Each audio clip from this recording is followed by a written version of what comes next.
Quero deixar para nós uma palavra nessa noite. Você que está aqui, você que está em casa, vamos acompanhar a palavra, Evangelho de João, capítulo de número 9. Vamos aprender um pouco mais com a palavra do Senhor, amém?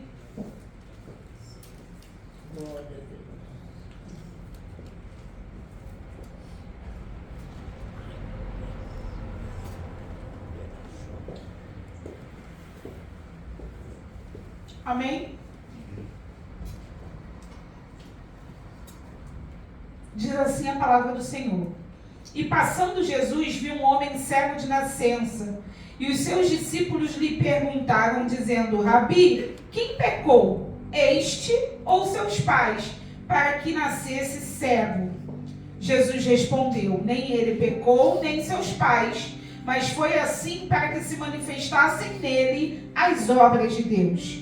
Convém que eu faça as obras daquele que me enviou enquanto é dia. A noite vem, quando ninguém pode trabalhar. Enquanto estou no mundo, sou a luz do mundo. Tendo dito isto, cuspiu na terra e com a saliva fez lodo e untou com lodo os olhos do cego.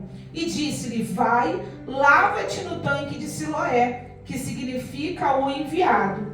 Foi, pois, e lavou-se e voltou vendo. Amém? Tome o seu assento em nome de Jesus. Queridos, esta é uma passagem que relata para nós mais um dos milagres que Jesus operou enquanto esteve na terra. A Bíblia fala para nós da cura de alguns cegos, mas o fato que este não foi curado como os outros, quando Jesus apenas toca a visão ou diz, então veja, este foi curado de uma maneira diferente e um tanto particular, não é? Foi uma cura específica para este homem, o que nos ensina que Jesus ele vai tratar cada um de nós de maneira diferente. O que Jesus e como Jesus trabalha em um não é exatamente como ele trabalha no outro. A forma como eu aprendo pode ser bem diferente da forma como você aprende. Consegue entender isso? Então, às vezes a gente olha para a vida de uma pessoa e diz assim: fulano está demorando a converter. Pô, comigo foi tão rápido. Mas o ser humano não é receita de bolo, pessoal. Alguns têm uma dificuldade maior de crer, já levam mais um tempo. E outros já se rendem mais rápido. O Senhor tem a forma de operar na vida de cada um. A palavra diz que esse homem era cego de nascença. E a cura deste homem nos mostra vários sinais, inclusive de que Jesus era o Messias. Ah, pastora, mas eu não tenho dúvida disso. Você hoje, mas naquela época muita gente tinha. O primeiro sinal que a gente observa aqui no texto, a gente consegue identificar que ele é aquele que vem para tirar a treva e dar a luz ao mundo. Tirar aquilo que está escuro, tirar aquilo que está perdido, tirar aquilo que não tem vida e trazer essa luz ao mundo, né? A gente observa isso de uma forma clara. O segundo sinal, ele se dá pela forma como Jesus efetua essa cura. Como é que Jesus vai efetuar essa cura, pessoal? Jesus cospe lá, faz um lodo, não é isso? Que simboliza o quê? A criação do homem com o barro, não é isso? Então Jesus está trazendo para nós aí nessa cura, né? Quando o barro é manipulado por Deus para fazer o homem, todo um simbolismo na cura deste cego, que não foi apenas com um toque ou com uma palavra, né? E o terceiro sinal, ele nos mostrava que a visão desse cego, desse homem, né, precisava ser criada. Ele não estava restaurando uma visão. O que é restaurar? Consertar aquilo que já se tem, não é isso? E quando você não tem? O texto diz que esse homem era cego de nascença. Então nunca existiu visão ali. Então Jesus vem e cria uma coisa. Esses acontecimentos, esses fatos relatam para quem está lá, naquele cenário, naquela época, que Jesus, ele não é só um curandeiro que está ali. Que Jesus, ele é o Messias. E quem está lá assistindo esse milagre precisava crer. Preste atenção. O milagre na vida de alguém, ele é bom para essa pessoa que recebe. Você já recebeu um milagre? É uma bênção, não é? Receber um milagre. Mas acredite, o seu milagre, ele é muito maior para quem escuta, para quem vê o seu testemunho, do que para você mesmo. Porque olha, você que tem Jesus, está buscando em Deus um milagre, você acredita que ele vai te ajudar, você acredita que ele vai operar o milagre, você acredita inclusive que você tem nele o sim e o amém para todas as promessas dele, sim ou não? Mas quem está assistindo pode não ter essa fé. E aí, pastora? E aí que quando alguém vê alguém levantar da cadeira de roda, confessa que Jesus Cristo é o Senhor. E aí que alguém vê alguém que estava na fila de transplante, sair da fila de transplante, Jesus Cristo é o Senhor. E aí que quando alguém vê um câncer indo embora, um viciado sendo liberto, alguém que não se rendia a Cristo, Jesus Cristo é o Senhor. E a palavra de Deus é proclamada. Então preste atenção, esse milagre aqui, assim como todos os outros, tinha uma penca de pessoas, pessoal, multidões vendo acontecer. Por isso que Jesus faz de uma forma tão particular, porque Jesus sabe a forma de tratar cada um. Creio eu que não só de tratar o homem que estava sendo curado, mas de tratar quem está lá assistindo. Lembra? O seu milagre, ele não é só para você. Você ser bem sucedido, você ir bem em alguma área da sua vida, você caminhar com a bênção de Deus, é testemunho de vida para quem está te vendo, para quem está te assistindo. Isso é importante. A mensagem que nós passamos através da nossa vida. Agora, tem um outro lado também que nós precisamos observar. Se este homem precisava de um milagre, é porque ele estava enfrentando uma luta. Não é isso? Não é isso? Então entenda uma coisa. Todas as vezes que nós enfrentarmos uma luta, Deus está dando uma oportunidade de criar em nós um milagre para que alguém seja alcançado. Não tenha medo das lutas, pessoal.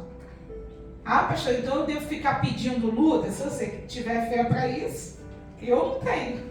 Porque ela já vem naturalmente. Luta você não precisa pedir.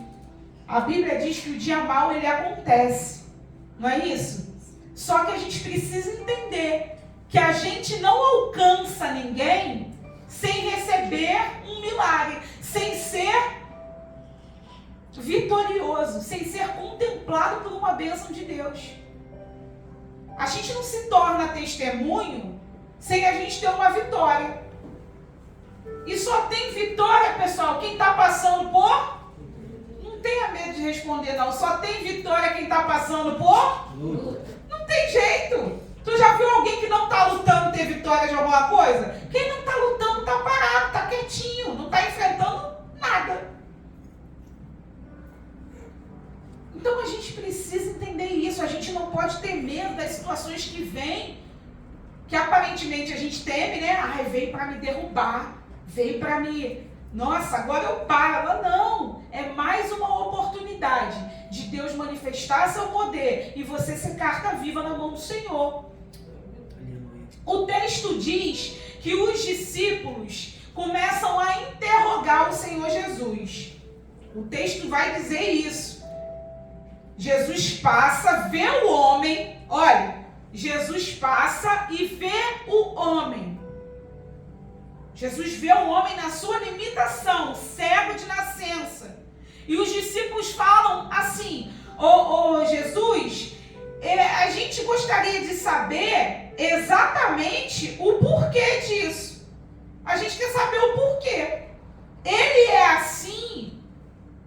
porque alguém pecou. E quem que pecou? Os pais ou ele? Para que ele nascesse cego? Essa é a pergunta que eles fazem.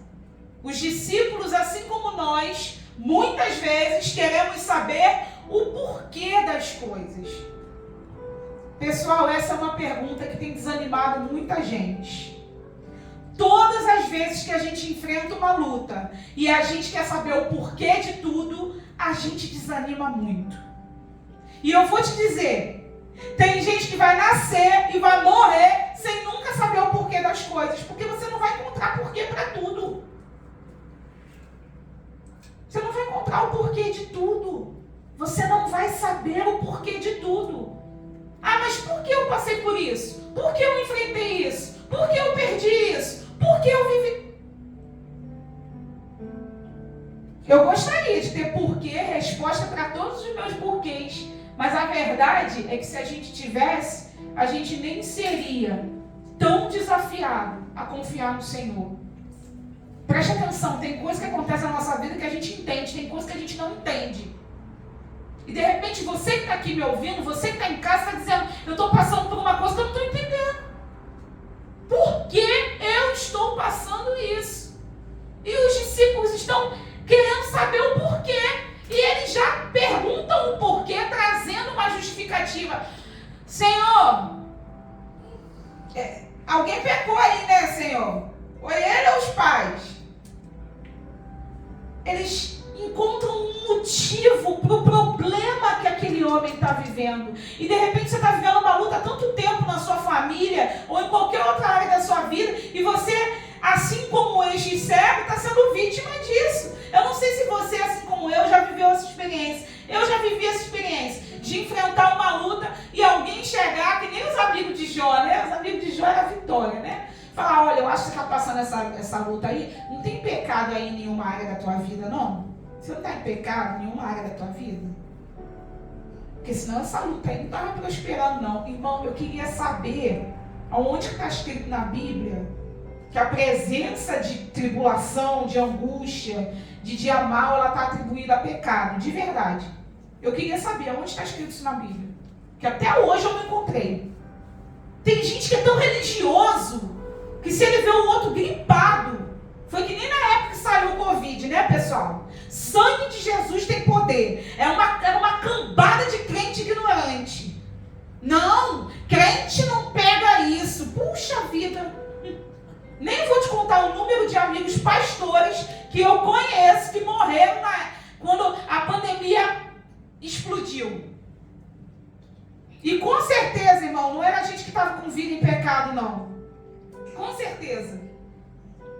As pessoas são ignorantes, elas querem um porquê para tudo. E quando elas não encontram esse porquê, elas materializam, mentalizam, inventam na cabeça delas. E aí Jesus exclui todo pré-diagnóstico, todo pré-conceito, toda pré-ideia que os discípulos fazem. No versículo 3, Jesus vai dizer, nem ele pecou, nem seus pais. Por que vocês andam tão preocupados com o porquê das coisas? Mas por que, meu Deus? Por que fulano foi embora? Por que fulano me deixou? Por que me demitiram? Por quê? E Jesus diz assim, olha, nem uma coisa nem outra. Isso aí é para que eu tenha a oportunidade de manifestar nele as obras de Deus. Coloque uma coisa na sua cabeça.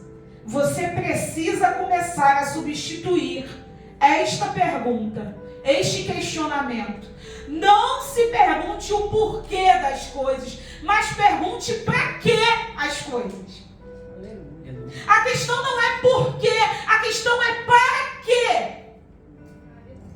Será que você pode olhar para dentro do seu problema nessa hora e dizer assim, para que eu estou enfrentando isso?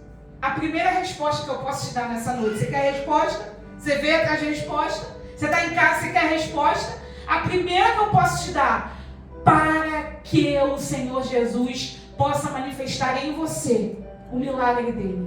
Glória a Deus. Tenha certeza, essa é a resposta mais importante. Existem outras, pastora, quais são? Para que você tenha crescimento espiritual. Irmãos, somente as lutas têm a capacidade de trazer para nós um crescimento espiritual incrível. Incrível! Alguém aqui cresce em festa, alguém cresce em baile, alguém cresce em alegria. Ninguém, pessoal. A gente só cresce na luta. A gente só aprende na tribulação. É impressionante o que uma luta pode gerar em nós, o que uma luta pode nos tornar, para que a gente chegue no momento do milagre completos, prontos. Não são as suas alegrias que você vai compartilhar com alguém e vai fazer essa pessoa ter fé. São os momentos de luta. É poder virar para alguém e dizer assim: olha, eu passei isso, e a primeira coisa que você precisa saber é que eu escapei, porque eu estou vivo aqui te contando. Olha, chegou uma hora que eu achei que a minha embarcação ia naufragar, mas a boa mão do Senhor me ajudou. São as suas dificuldades. Pastor, e se dessas lutas surgirem cicatrizes? Jesus tinha vergonha delas? Jesus tinha vergonha das cicatrizes? Jesus foi morto, crucificado. A Bíblia diz que quando ele aparece para os discípulos a segunda vez e para Tomé a primeira, porque Tomé não estava junto, a Bíblia diz que ele chega para Tomé e fala assim: Tomé, passa o dedinho aqui. Jesus não passa uma maquiagem, não põe uma luva. Ele está dizendo para Tomé: sou eu. Sabe o que ele está nos ensinando? Que são as nossas cicatrizes que fazem de nós pessoas únicas, diferentes. É a sua história. É o que você viveu. A sua cicatriz, ela diz sobre o milagre, sobre aquilo que Deus te livrou. Não se envergonhe de nada. Ah, pastor, mas eu tive um passado muito difícil. É, eu imagino. Mas é com essa história difícil que a gente chega para alguém e diz assim: olha, Jesus me alcançou. Jesus me curou, Jesus me salvou.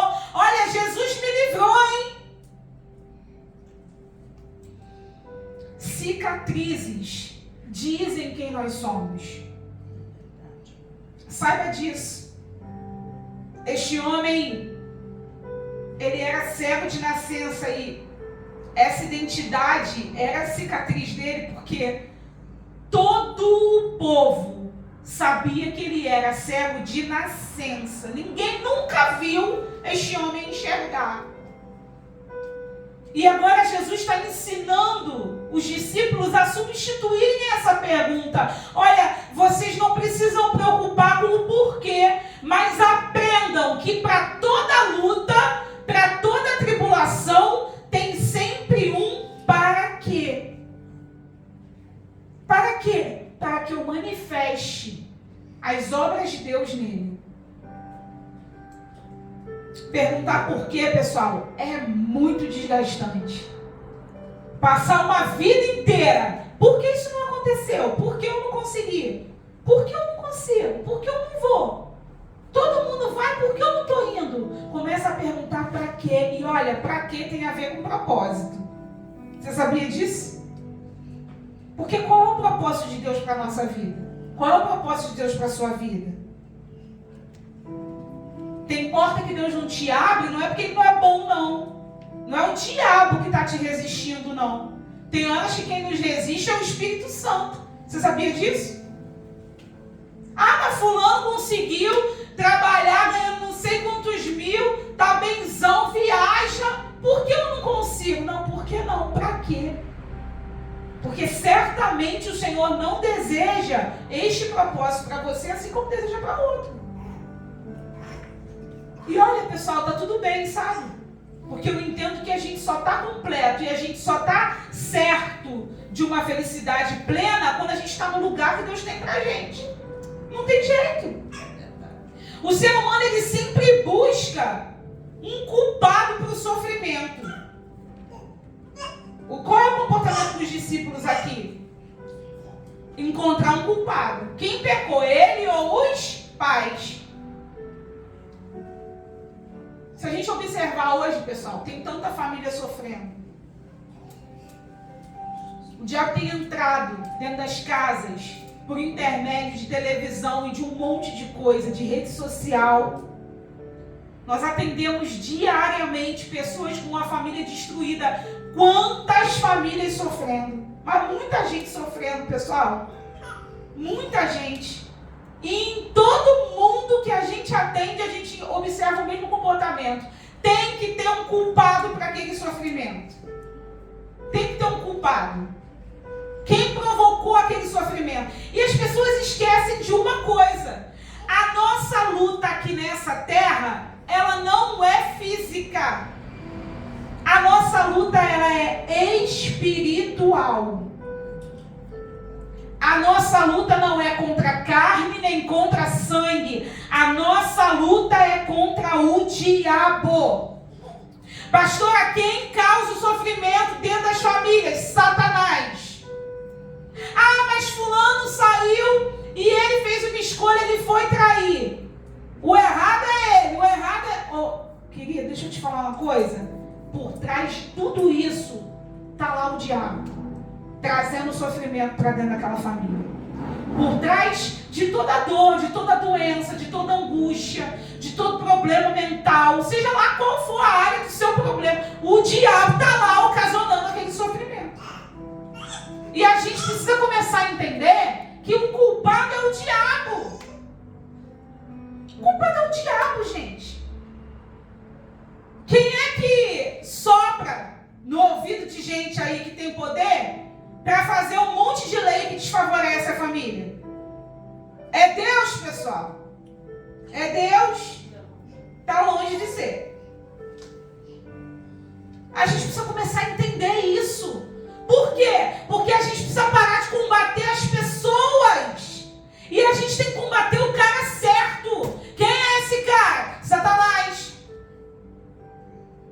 A gente luta de forma muito humana.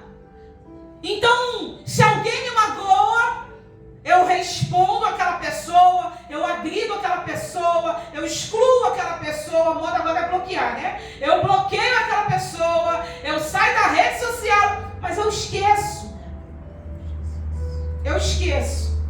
que por trás de tudo aquilo tem Satanás querendo provocar em mim uma raiz de amargura, para que eu seja uma pessoa com dificuldade de perdoar, para que a minha família seja destruída, para que eu seja uma pessoa isolada, porque isolado é mais fácil dele trabalhar em mim. Se eu não contar para ninguém o meu problema, ele fala na minha cabeça e ninguém sabe, eu não compartilho. Com isso, as pessoas perdem a chance de usar a fé, pessoal, para ver a manifestação do poder de Deus. Deixa eu fazer um convite para você que está aqui e para você que está em casa. Quando você tiver um problema na sua família, antes de você perguntar um porquê, comece a entender, Deus deseja manifestar o poder dele. Ah, fulano está vivendo uma vida miserável, fulano está vivendo... É uma oportunidade de Deus manifestar poder, mudar a história daquela pessoa e fazer dele um testemunho. Só tem autoridade para dizer assim, olha, eu sei o que é passar um problema na minha família. Quem já passou, pessoal? Só tem autoridade para dizer assim, eu sei o que é não ter nada, recurso nenhum. Quem já foi ajudado pelo Senhor. E hoje pode ser testemunho para a vida de outra pessoa. A gente precisa aprender essas lições com Jesus e com a sua palavra, para a gente crescer, tanto pessoal quanto espiritualmente. Não pergunte mais o porquê das coisas, mas pergunte para quê. Para que eu estou enfrentando isso? Para que eu estou vivendo esse momento de angústia e de tribulação? Certamente, Deus quer manifestar poder e fazer de você uma pessoa vitoriosa. Mas muito mais do que isso, Deus deseja que você alcance outra pessoa com essa história. Pessoal, Deus não colocou ninguém na presença dele só para ser você sozinho, individualista. Pastor, o que Deus espera de nós? Que você alcance outra pessoa. Que a sua história chegue até outra pessoa. Que alguém olhe para você como olharam para esse cego e possam dizer assim: esse menino aí não era aquele que ficava lá? Ei, esse menino aí era aquele, filho de fulano, mas nasceu cego, gente, está vendo como? Deus restaurou a visão dele? Não, Deus criou. Aleluia. Deus fez o que ele... Receba essa palavra em nome de Jesus. Aquilo que você não tem, Deus cria. Aleluia. Não fica preocupado não. Ah, pastora, eu não tenho isso, eu não tenho, que Deus cria. Aleluia. Pastora, eu ia entrar numa empresa, não tinha vaga. Deus cria uma vaga, mas coloca você lá. É verdade. Deus inventa. Irmão, não há nada que o nosso Deus não possa fazer. Todas as coisas são possíveis para Deus. E nós precisamos o quê? Colocar o nosso coração nele. Parar de perguntar o porquê das coisas. E confiar que para tudo tem um para quê. E a principal resposta para ele é que Deus possa usar em você, manifestar em você o seu poder. E fazer de você um testemunho vivo. Você crê nisso? Fica de pé, eu quero orar com você nessa noite. Você que está em casa, se quiser entrar nesse momento de oração, a hora é agora. Feche os seus olhos, coloca a sua mão sobre o seu coração. Senhor Deus amado e Deus querido, em nome do Senhor Jesus Cristo. Senhor, eu não sei o que esta pessoa está enfrentando. Eu não sei, meu Deus, da luta dessa pessoa que está em casa agora orando comigo com fé e dizendo: Senhor, eu não vou mais me revoltar. Eu não vou mais perguntar o porquê disso. Eu não vou mais questionar o Senhor, ó Pai. Mas eu entendi, ó Deus, que para tudo o Senhor tem um para quê. Meu Deus, e que a Tua glória possa ser manifestada na minha vida. Senhor, que eu seja testemunho, que eu seja carta viva do Senhor. Não só para a minha vida, para a minha família, como para a vida, Senhor, e para famílias lá de fora. Deus, em nome de Jesus, eu ministro uma bênção sobre cada família que nessa hora está representada por essa pessoa que está orando com fé. Senhor, eu determino a Tua salvação dentro dessa casa. Meu Deus, eu determino a Tua bênção, o Teu milagre dentro, Senhor, dessa residência, dentro desse lar que nesse momento, Senhor, enfrenta uma doença, enfrenta uma crise, enfrenta um divórcio, e nós damos uma ordem a toda obra do inferno. Nós dizemos: Satanás, cessa agora a tua obra, pelo poder que é no nome de Jesus. Eu repreendo toda ação maligna nessa família e nós declaramos a bênção de Deus. Nós dizemos: Jesus tem a liberdade de agir nessa casa, que o Teu poder se manifeste, Pai, e que essa pessoa viva um milagre para a glória do Teu nome. Pai, muito obrigada, Senhor. Nós cremos no Teu poder e nós Te agradecemos em nome de Jesus. Amém. E graças a Deus. Amém? Aplauda o Senhor.